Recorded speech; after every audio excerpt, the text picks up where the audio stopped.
Hello, my name is Kevin Howard, and I'm the host of Breadcrumbs, a podcast for people who know it's not working.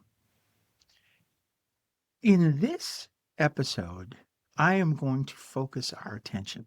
I'm going to direct our conversation about the question, why are we encouraged to forget who we are? Yeah, sounds strange.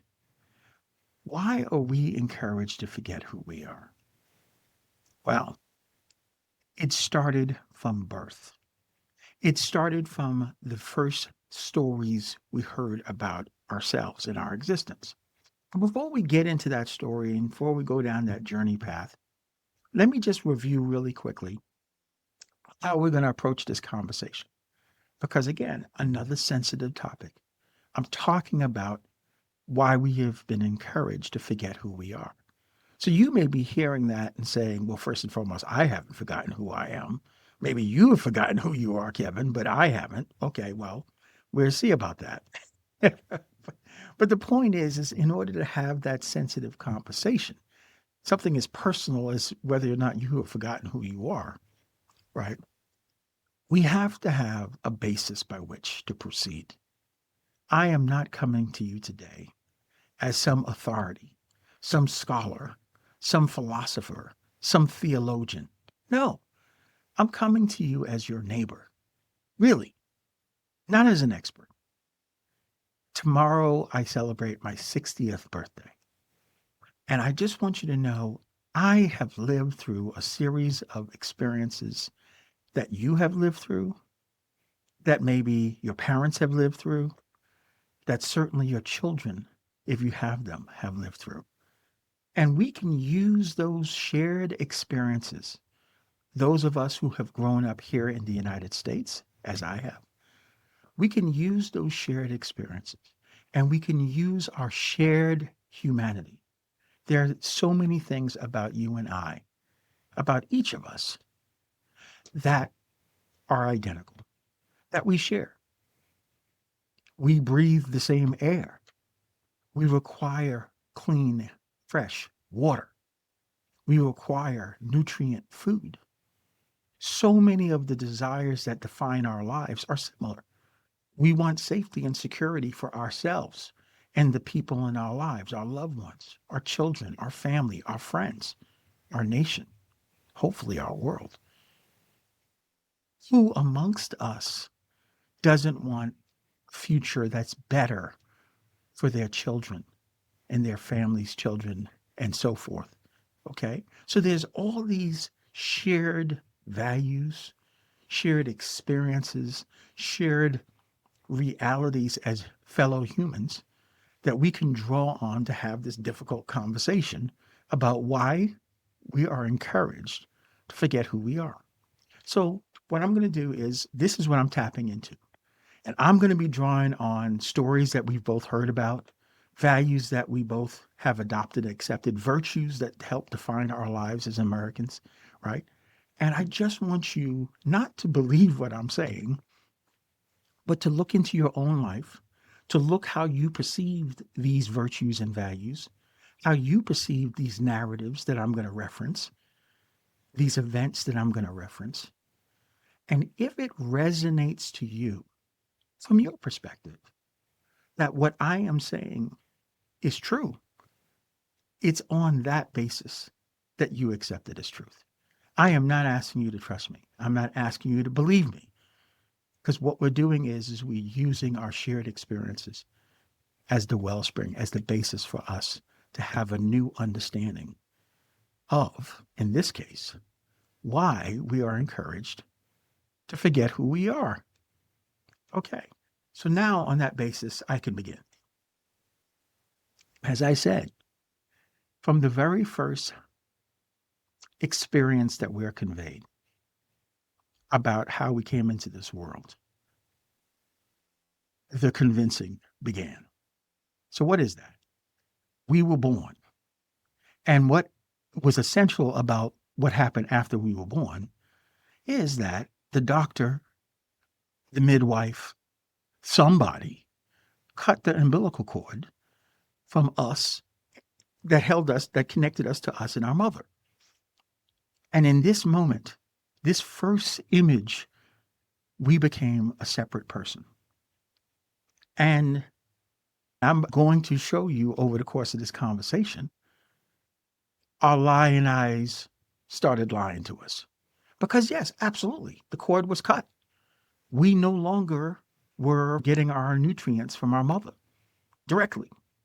We were no longer attached. We were separate.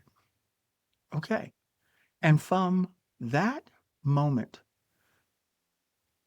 we started being the values, the virtues, and the stories that was helping us to understand what is this new reality we just got born into. And it started off pretty rocky. You know what I'm saying? Someone smacked us on the butt, someone cut this cord. None of that felt good, you know. But okay, this is how we came into the reality and how we started to understand who we are, right? Okay, so they separated us. They started to raise us, our parents, our family, friends, inner circle. And along that way, through every form of communication they could, they started instilling in us certain core values that I like to call virtues. Because if you were being raised here in the United States and our parents who were raising us here in the United States were either also raised in the United States or adopted the values and virtues of the United States, then this is the basis by which they were teaching us what was right from wrong, what was good from bad. And so, what are those virtues? I distill them down into 4 core American virtues. And they're not indigenous to America, but they're certainly particular. And they are freedom, independence, self-interest, and competition. And from the earliest time of our childhood, our parents, our the family friends, the uncles, the aunts, everyone who was participant in raising us, who were giving us examples of what we were internalizing as reality, as normal, reflecting these virtues. And that those virtues were actually being reinforced by the stories we tell in all the forms we tell them. And so it's down this journey path that we're going to go to answer the question why we are encouraged to forget who we are. All right. So we start with the story of America because this is one that we learn early. This is one where those virtues are initiated in our minds. The idea that this is the land of the free. Give me liberty or give me death. Yeah. We are the shining light on the hill. These are the stories that we have been told that reinforce this idea that the unquestionable virtues, the measuring sticks by which we establish in our minds what is good, is these core things. We are free. We can make choices that give us the right to pursue our own happiness. That the way we demonstrate our excellence, the way we interact in our society, the way we make claims for the things that we need, is we compete. And that competition started early. That competition, it started innocently. Go back to your experiences with Kiwi baseball, football, youth sports. Here you see the most adorable kids. And oh, yeah, I coached them, and I was one of them, by the way, right? These adorable kids,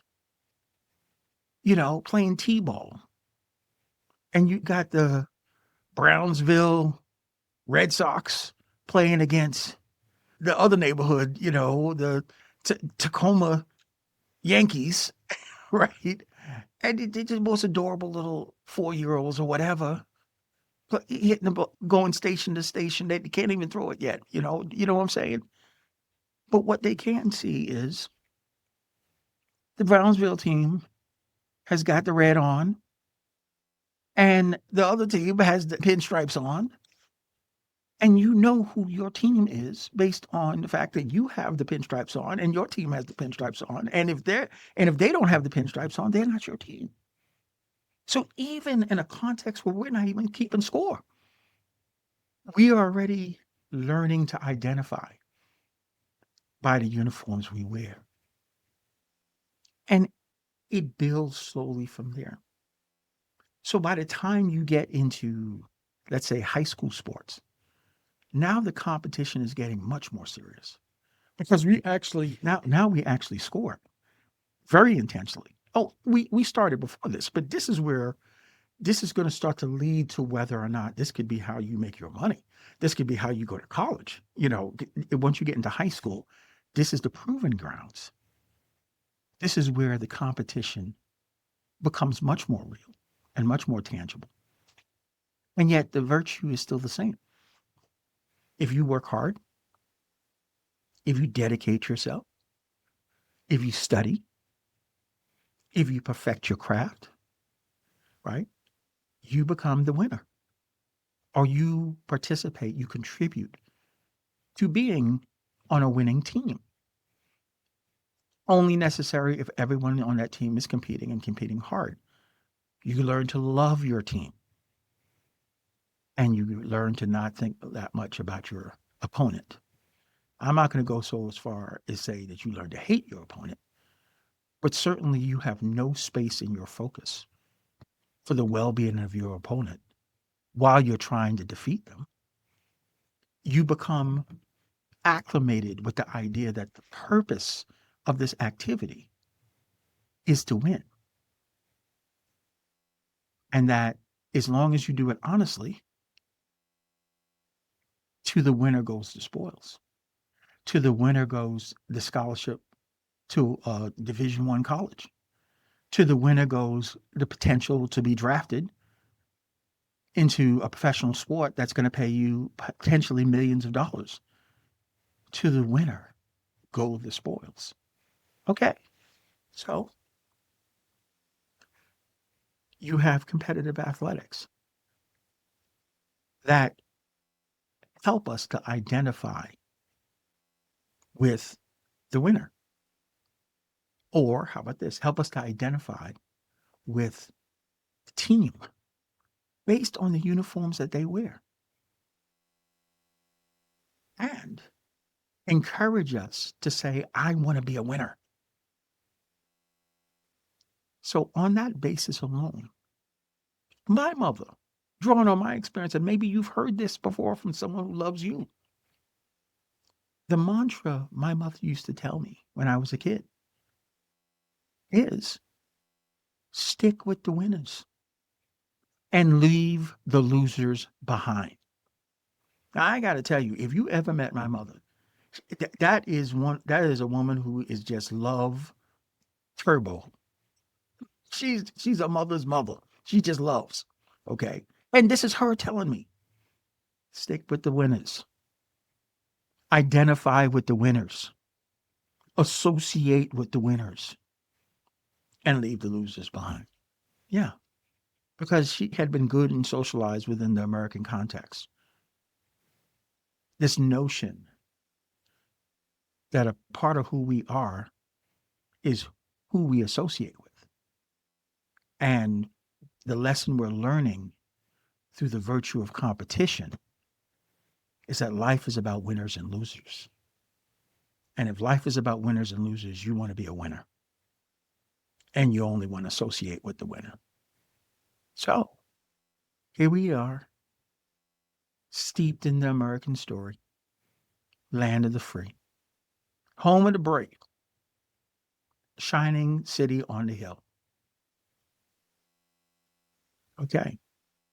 And we're taught that the way we are successful here is that we compete. We compete fair, we compete square, but we compete. And when we compete, we commit ourselves to winning. All right. So the takeaway from this first stage, because this is all good and well while we are teenagers, while we are youth, because at the end of the day, the consequences for this is we didn't win.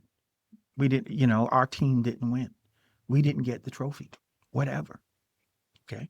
Even that's turned into a good lesson for how to compete harder.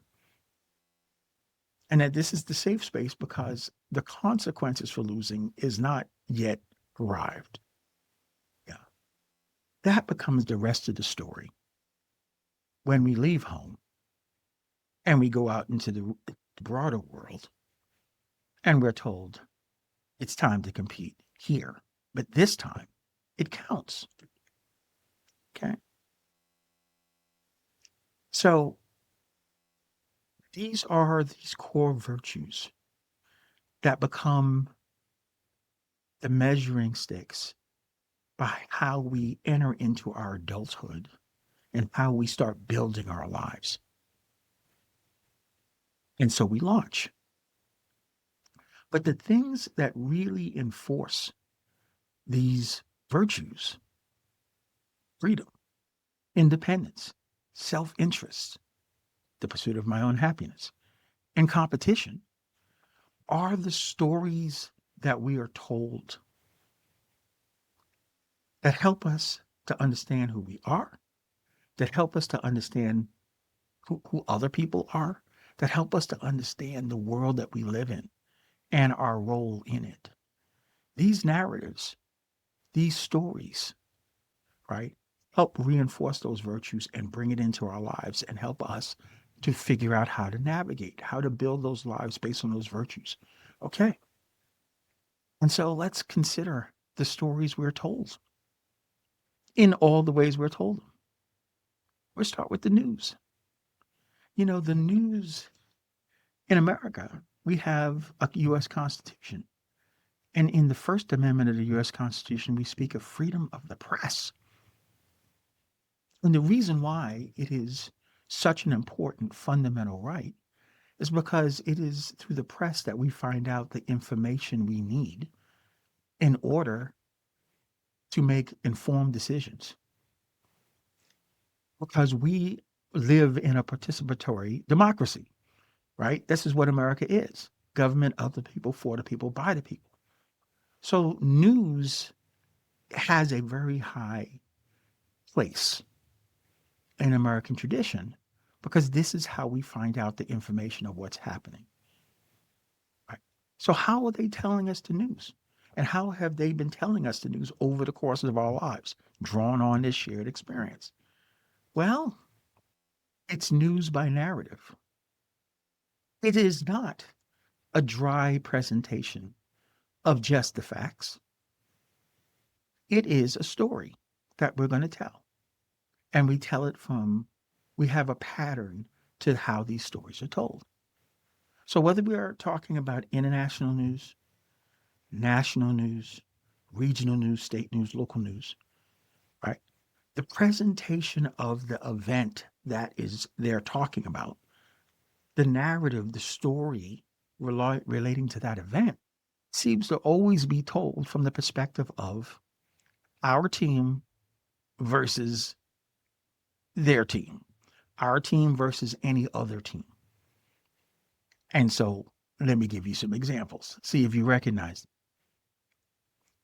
So let's say we have an international flight flying over the Indian Ocean, and that flight crashes in the Indian Ocean. And there was 250 people on the plane. Okay. So how is that story told? You in Akron, Ohio, or any town, USA. Not trying to pick on Akron, but I'm just saying, no matter where you're told, where you are, see if you see this too. The way that story is told is flight such and such from airline such and such was traveling from San Francisco to Tokyo or so I didn't get the geography right. Okay, so forgive me. But the point is it was flying from one place to another place and over the Indian Ocean. It crashed into the Indian Ocean. And so far we have no evidence of survivors. There were 250 people on the manifest listed that they were flying on that plane. No survivors. The next thing that you're going to hear is how many Americans were involved. Okay. And once they tell you how many Americans were involved, that's where the rest of the story is going to be. They're not going to really talk much about anyone else who died in that plane unless one of those other people was someone significant, someone very famous, a politician or an actor, actress, musician, whatever. But beyond that, if it was just regular humans that just happened not to be from America, we're only talking about the 12 Americans who were on the plane after that point. And if one of those 12 Americans happened to come from the town in which you're in, from Akron, then we are really quickly going to talk about that person. And that's going to be the rest of the story. So you see, the narrative that is told through the lens of the team of the people watching, so that it reinforces our team versus any other team. Right?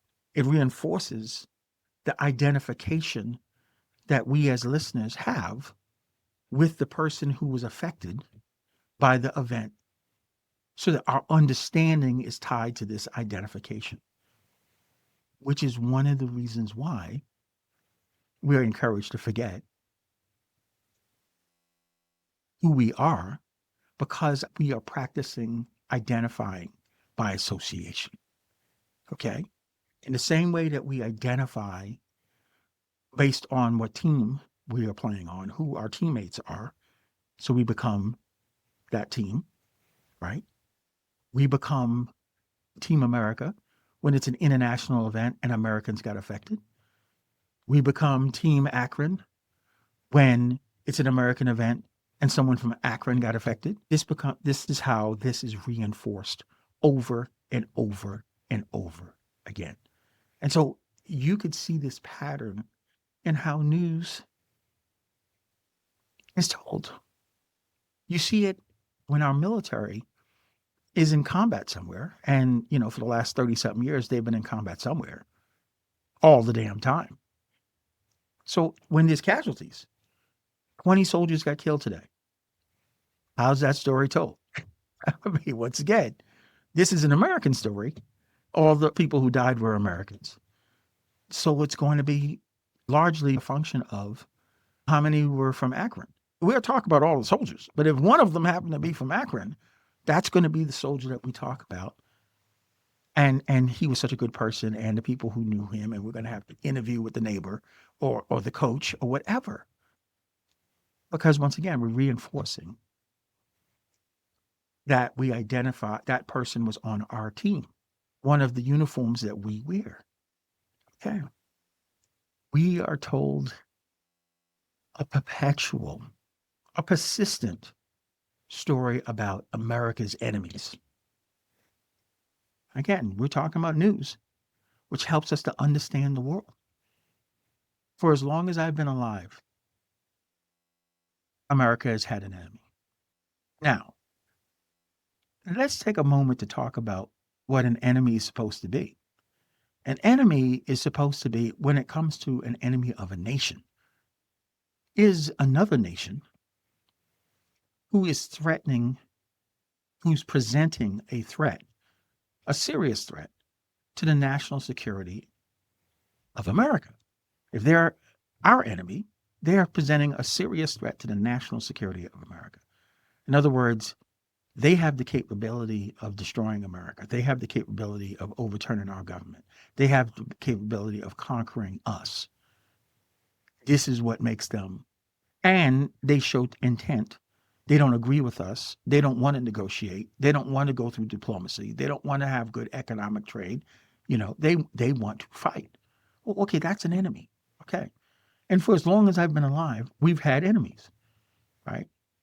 Most of the first half of my life, it was the Soviet Union. Okay.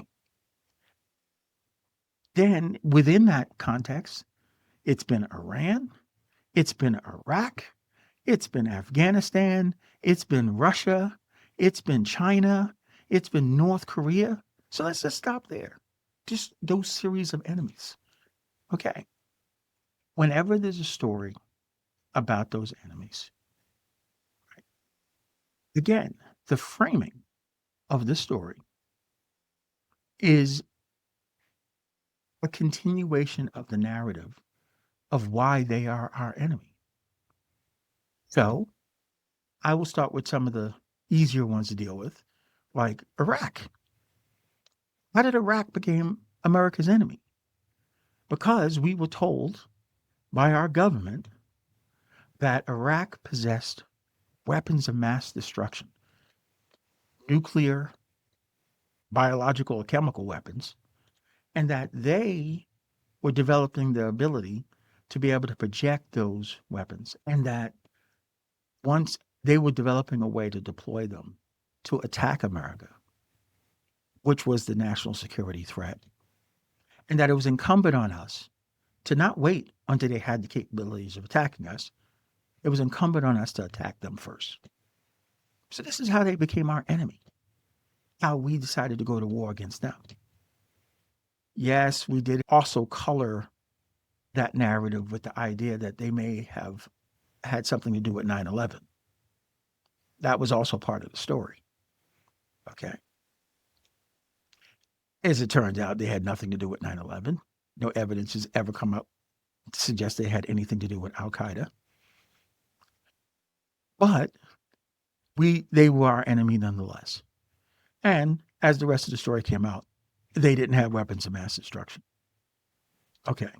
That's an example of an American enemy where we were convinced, we were certain that our Congress declared war on Iraq. Right. And all our prominent leaders voted for it. Yeah. Except for like Bernie. Okay. And we know the rest of the story. Were they really our enemy? Well, no, not by any reasonable definition of enemy if they did not have weapons of mass destruction that could have threatened the United States. So they're not really our enemy. But we were told they. Okay. Iran.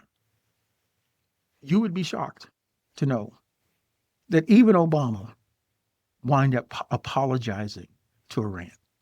Why is Iran our enemy? Well, the first story we were told was they had a revolution in the late 70s as the Shah of Iran was dying of cancer and losing control of the country. They had a revolution to overthrow the Shah. And we helped the Shah escape, right? And what they did was they attacked the U.S. Embassy and they took U.S. Embassy workers as hostages. The Iran hostage crisis during the Carter administration. But no one told us at the time, why would Iran do that? Because again, Iran, the Shah was our friend. We were getting oil on the cheap. We were very happy with the Shah and his leadership in Iran. So why would the Iranian people be attacking us? We certainly weren't told, but this is how they became our enemy. And we punished them for that by supporting Iraq in the war between Iraq and Iran in the 1980s.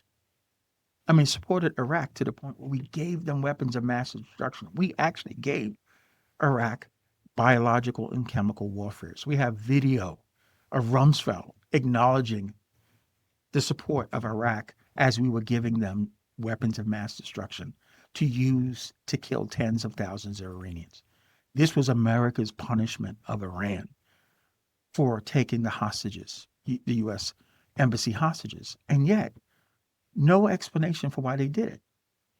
When, if you go into your chat GPT and you look up, was it Prime Minister Mossadegh in 1953, 1954, 1955, and what the issues were with that democratically elected leader of Iran over Iranian oil and the British and their interest in Iranian oil, because Iran used to be a British colony. But now they were independent. And now that they were independent, oh my God, they dared to want to have control over their own reserves, right? But the British had a deal, had forced them into a deal where the British got to take the lion's share of Iranian oil for their benefit. But the deal was that they had to open up their books so that the Iranians understood that at least, even though they were getting the short end of the stick, they could verify that they were, at least it was an accurate short end of the stick. And the British didn't want to share the books. So the democratically elected leader of Iran said, well, these are our reserves. These are our natural resources in Iranian territory. We are a sovereign country. We're going to nationalize. If you're not going to even respect us enough to tell us, that, to make sure that we are getting accurate accounting on the short end of our resources, we're just going to nationalize the resources and take them back. Thank you very kindly. And the British just cried like babies to us. And we set the CIA on Iran, and we overthrew their government. And the Shah, who was behind the scenes, waiting for the opportunity, seized that moment to say, okay, all right, I will just run this thing, and I will be a good steward for the British and the Americans. And if any of those Iranians stiffen up their back, I'll put them down and put them down hard. And you could look at the Shah of Iran's human rights record in the 1950s and 1960s and 1970s and see why the Iranians were interested in doing a Gaddafi on the Shah of Iran when he was dying of cancer and couldn't defend himself. And that we denied them the privilege of taking out the punishment that he had given to so many Iranians while he was our stooge, right? While he was selling us their reserves, their natural resources on the cheap, right? Okay. Yeah, they had an interest in some payback because this is what he did to them. And Jimmy Carter never told us that. Ronald Reagan never admitted that. No. Okay. This is how the story was told. And this is how Iran became our enemy. So that's another enemy who was our enemy because what? We chose to make them the enemy. And if they didn't want to be our whipping boy, we put them down over and over again. Okay. Now, I'm not going to go through the list of all these enemies. What I'm trying to say here is the way the story, the way the news was presented to us was intended to affirm our identity with America. America was the land of the free. These enemies were not free, are not committed to freedom, were dangerous threats to freedom. I mean, see if you recognize any of those kinds of themes in the stories with every one of America's enemies, every one of the enemies that America presents as enemies. Okay. But it gets worse. It's not just in how the news is presented to us that we are encouraged to forget who we are.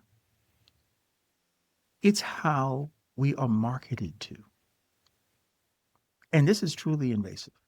So when you think about a commercial, okay, and you just, I mean, just as a consumer, I'm speaking from the perspective of a consumer, okay, you have products and services you need in order to live the kind of life you want to live. And a commercial is providing you information about products and services that you may or may not need. And really what you want to know from the commercial is, what's this product and how good is it? Why do I need this? How can this product make my life easier? Right? Any of those things. Because you want to make an informed choice, just like with the news. You need the accurate information to make the informed choice. So, what product and service should I buy? Well, I have these needs. Which one will serve these needs best?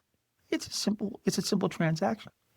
But 100 years ago, a guy named Edward Bernays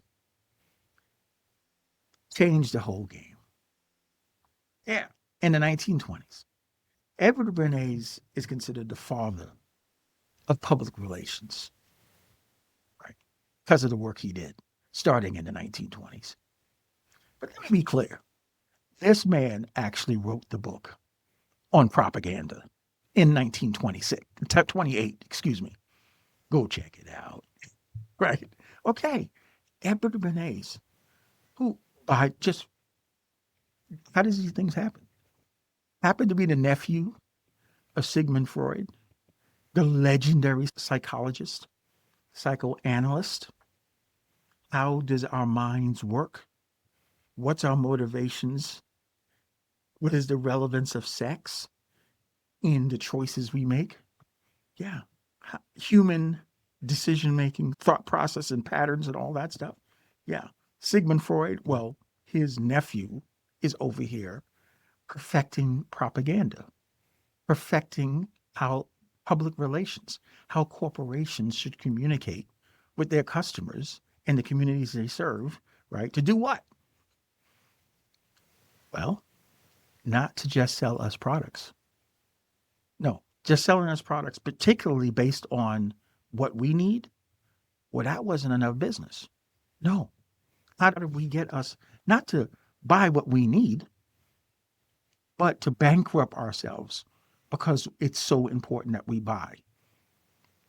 Not what we need, but we buy on the basis of a story. We buy on the basis that buying identifies us with something that we value. Okay. It was Edward Bernays.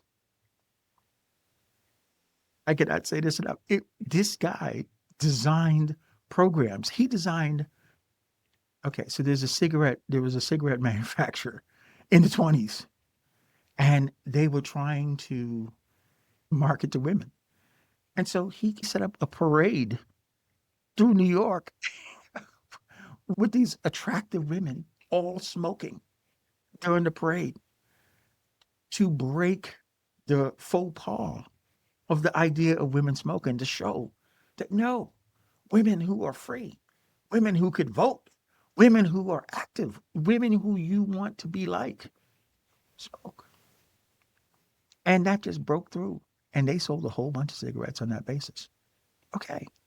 So it was Edward Bernays who shifted marketing away from simply selling products to convincing us to buy because we identified with their products, convincing us to buy because our most cherished virtues were associated with the product.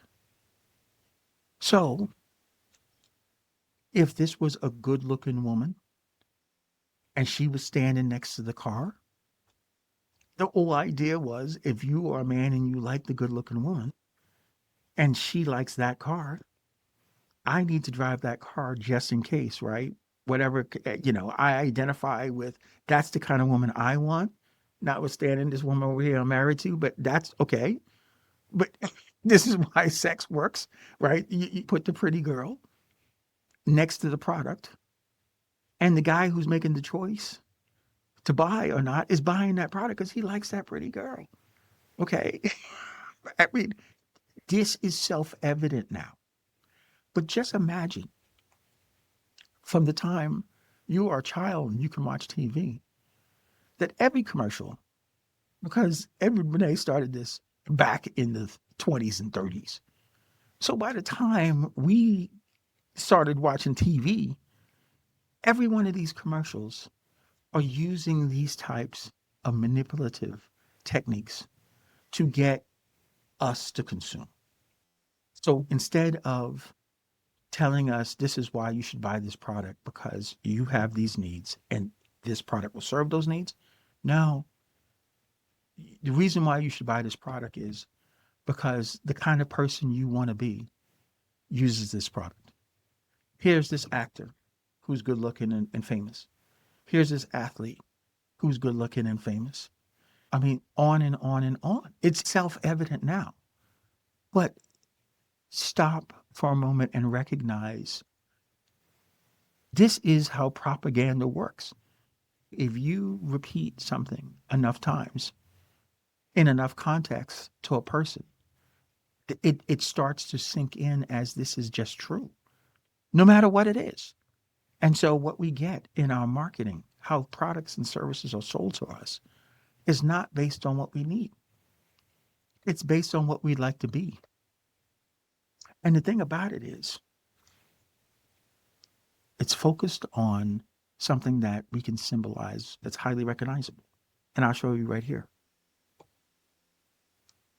Okay. You see, this is a glass with some water in it. Okay. And just some water. And so part of the glass is filled with water and part of the glass is empty. Okay. And so all that marketing is focused on the part of the glass that's empty, the part of us that we are not. The technique is constantly not to focus in on what you are or who you are or what you have, and therefore identify on that basis what you need. No, the point is to focus on what you would like to be. And no matter what you are, there's something better that you are being encouraged to be. No matter how nice the car in the garage, here's the nicer car that you really want to drive. Right. Okay. And on and on and on. And that to the point where how we identify ourselves is tied up into this aspiration that is unreachable because there's always another empty part of the glass. It's at no point is the glass perceived as running over. No. And so if you are a billionaire, you're still looking at Bezos. Damn it. How can I get 100 billion? Right. And if you're a millionaire, you're still looking at the 10 millionaire, the 100 millionaire. You know what? It's the same thing. Right. So how we are marketed encourages us to identify ourselves with all these products and services. And now it reaches the point of a given. So when I was a kid, there was a Chevrolet commercial. And like yesterday, I still remember it. These things go together. In the entire USA, baseball, hot dogs, apple pie, and Chevrolet. Okay, that's 1974. This is 2025. Okay, you know what I'm saying? This is the power of marketing.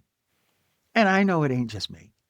I know you sitting there listening to me saying, damn, I got 12 jingles in my head too. Yes. And all of them are tied to what?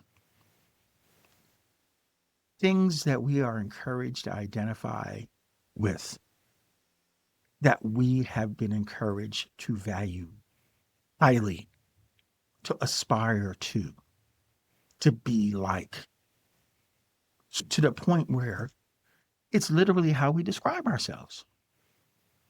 I'm a Marlboro man. Yeah, that's from the 50s. I'm a Marlboro man because real men smoke Marlboro. You know, I only drive Chevys. God forbid you drive a Ford. Seriously. T-Mobile only. Don't even come to next to me with AT&T. I mean, seriously, we identify with the products we buy, with the activities we do, with our sports teams. Oh, I grew up as a sports maniac. I love sports so much. I don't, well, that's another story why I don't follow sports anymore. And it's not because my teams lost, though, of course, most teams usually do, right? And I so identified with my teams. And I would notice you by your teams. And we were sitting in the bar, we were going to have a conversation. Yeah, remember when my team beat your team?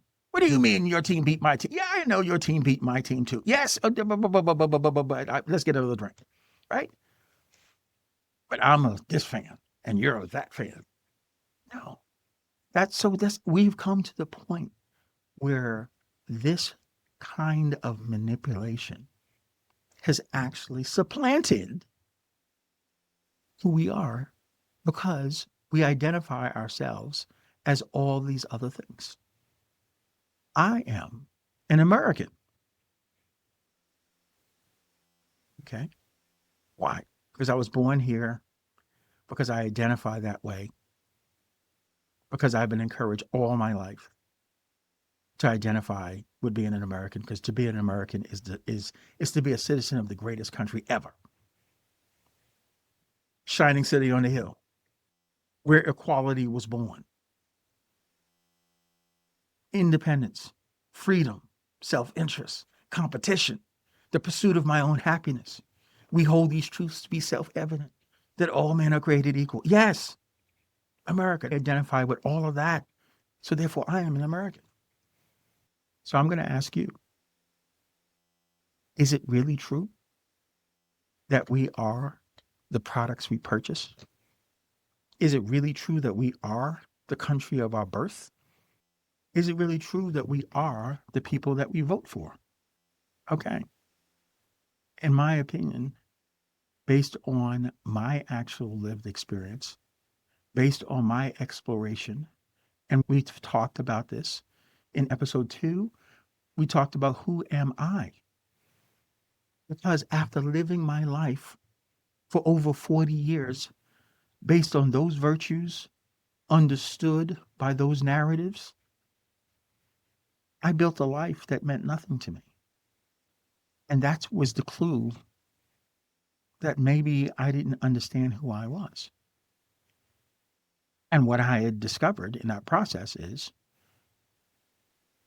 those virtues, those narratives, those stories, those values, that framing, that marketing had convinced me that I was all those things that I had been encouraged to identify with, and yet I was none of those things.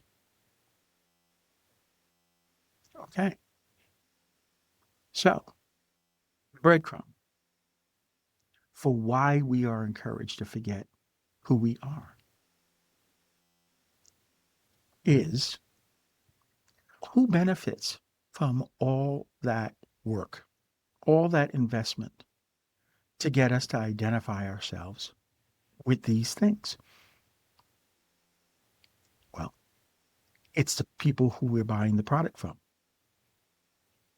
It's the people who we give our lives to, the businesses, the countries, right? It is power and wealth.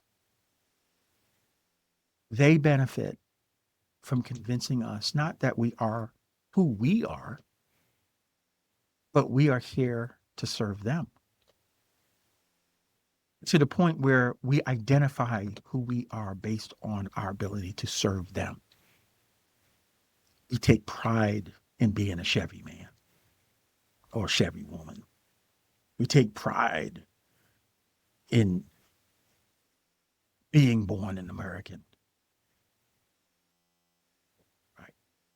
To the point where we will sacrifice, and we ask our people to sacrifice for the sake of the country for the most ridiculous reasons. It'd be one thing if the country was really at risk.